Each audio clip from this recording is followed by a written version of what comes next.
নমস্কার বন্ধুরা, আমার ছোট্ট YouTube channel capture live with মৌতে এটা আমার প্রথম ভিডিও। আমি মৌ। দিনটা ছিল 24শে জুলাই, ভীষণ স্পেশাল একটা দিন আমার কাছে। সকাল থেকে আকাশের অবস্থা ভীষণ খারাপ, বৃষ্টি হচ্ছে থামছে হচ্ছে এরকমই একটা অবস্থা। আমার হাজব্যান্ডের মাছ ধরার ভীষণ শখ, ভীষণ ভালোবাসে মাছ ধরতে, কিন্তু ওর হাতে মাছ আসছে না। আলটিমেটলি মা ধরলো। এগুলো ধরা হচ্ছে এই কারণেই আমি কিছুদিনের জন্য ছুটিতে বাড়ি এসেছি, আবার ফিরে যাব। যেখানে কাজ করি সেখানে তো ফিরে যেতেই হবে। তো সেখানে মাছ তো কিনে খাই ডেফিনেটলি, কিন্তু বাড়ির মাছ ভালোই লাগে। এই মা মাছ ধরছে, এবার ঠাম্মা কাটবে।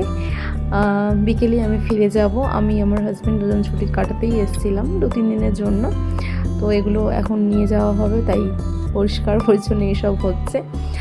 আর চারিদিকে পরিবেশটা ভারী সুন্দর লাগছে। আবার বর্ষা হয়েছে তো চারদিকটা সবুজে একদম ছেয়ে গেছে, তাই না? আর দুদিন ছাড়া বাড়িতে আসার একটাই কারণ, সেটা এত ভালো পরিবেশ, এত সবুজ দেখলে এমনিই মন ভালো হয়ে যায়। আমার বাড়ি একদমই গ্রামে, আর আমি থাকি শহরে, কাজের সূত্রে দুজনেই ওখানে থাকতে হয়।